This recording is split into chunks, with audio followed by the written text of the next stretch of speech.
ब कडो उपवर्गीकरणाच्या मागणीसाठी मुंबई येथे होणाऱ्या सकल मातंग समाजाच्या महामोर्चाच्या नियोजनासंदर्भात परभणीत सकल मातंग समाजाची जिल्हास्तरीय बैठक संपन्न. मानवत येथे पोलीस निरीक्षक संदीप बोरकर यांच्या प्रमुख उपस्थितीत जिल्हा परिषद उर्दू शाळेत ईद मिलन कार्यक्रम संपन्न.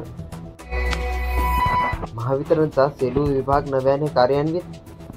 पालकमंत्री मेघना बोर्डीकर यांच्या हस्ते करण्यात आले लोकार्पण. नगरपालिकेद्वारे अतिक्रमण विरोधी मोहीम सुरू. मनपा हद्दीतील नांदखेडा रस्ता तसेच दुष्काळी रस्ता परिसरातील अस्थायी दुकाने व अतिक्रमणे हटविली. शक्तीपीठ महामार्गाला शेतकऱ्यांचा तीव्र विरोध.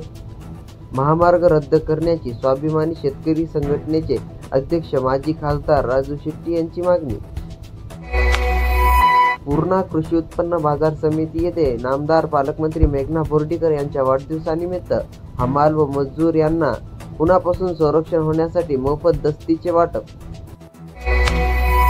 सामाजिक न्याय विभागाच्या जिल्हाध्यक्षपदी प्राध्यापक डॉक्टर अरुणकुमार लेमाळे. राष्ट्रवादी काँग्रेस अजित पवार गटाचे प्रदेशाध्यक्ष वगैरे यांनी केली नियुक्ती. भगवान महावीर यांच्या जन्म कल्याणक दिनानिमित्त गुरुवारी सकल जैन समाजाच्या वतीने शहरातून काढण्यात आली मोठी शोभायात्रा. पिंगळेश्वर मंदिरातील दानपेटीवर चोरट्यांचा डल्ला. पिंगळी येथील घटना. दानपेटीतील अंदाजे 45,000 रुपये चोरल्याचा अंदाज. सागर शिंदे यांच्या वतीने पालकमंत्री मेघना बोर्डीकर यांच्या वाढदिवसानिमित्त निराधार महिलांना किरणी, शेळी, शिलाई मशीन देऊन दिल्या शुभेच्छा.